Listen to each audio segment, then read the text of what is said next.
Hartford is a central figure in American letters.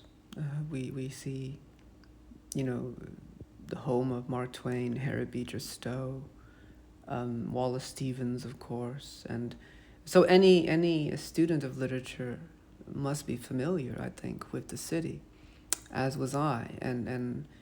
But in the 20th century, and particularly the 21st century, Hartford is very different than the Hartford of the writers I just mentioned. And I wanted to capture my version of the city and also pay homage to it because it taught me a great deal about America at large and New England in general. The close proximity, the clustering of the region wherein you can be in Hartford, for example, and drive anywhere for 25 minutes and you would be in the middle of a field of tobacco. You could be in incredibly lush farmland, or you can be in among mansions. And what happened for me as a writer and an artist was that Hartford was a microcosm of the country. You didn't have to travel 5-6 hours to see something else. You sometimes you see something else by getting lost. You can bump into a total different community and demographic in the region, and I think that is something incredibly unique in the American landscape. And I was, by fate, I suppose, was lucky enough to have landed in Hartford, Connecticut, especially when so many Vietnamese American immigrants would end up in the sort of diasporic meccas like Houston, Florida, and of course, Southern California. But for some reason, I was here, and I owe a lot of my imagination and my reckoning, for better and for worse, of this country by being a Hartfordian. Of course, all the cliches about it are true. It's a great obligation and responsibility.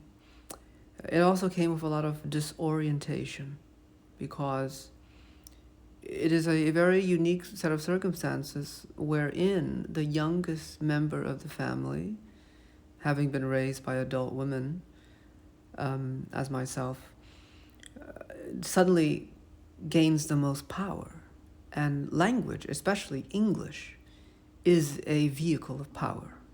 And the disorientation I felt was I had the magic wand, if you will, that would render my family visible, at the supermarket, at the DMV, at the welfare department where we often waited. My verbalization in English made them visible, made them seen. Hey, excuse me, right? Just that phrase that they couldn't utter, coming from a child, suddenly rendered the adult in my life citizens, visible citizens. And it's an incredibly wild experience, but it's also one that I'm incredibly proud of. And I think many children of immigrants, or many immigrants, are proud of that. It's a unique and beautiful and capacious situation, but it's heartbreaking at once. You have this ability, and yet your family has not only no access to it, but very little understanding of how it functions in the world. And so I use it with great trepidation. But I do think that the friction between that sense of guilt and the sense of pride is actually energy. It's a good friction. It's a good doubt. And it makes me linger a little more on my work, on the questions I pose in my poems and stories that are quite fruitful to, I think, the project of literature.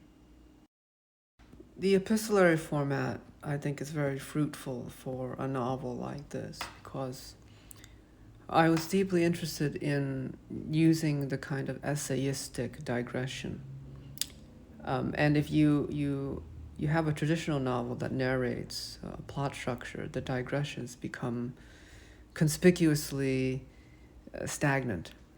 And but if you have a letter, the nature of a letter is to meander, and the kind of voice becomes the plot. Right? When you read a letter, the plot of the letter is the direct address. It also has this beneficial power of kind of being a message in a bottle that would not be found. And so the question then is posed on language itself. Does the utterance of a story matter if that story will not be discovered? Does language matter if there's no one to hear you? And I think this predicament is not only predicament of our times, but it's the aporia of human life. What do we do with this incredible technology called language? When it comes to our most cherished and loved ones, what will it create or if the conditions of being understood are not there? So that kind of tension was what I was interested in with the epistle.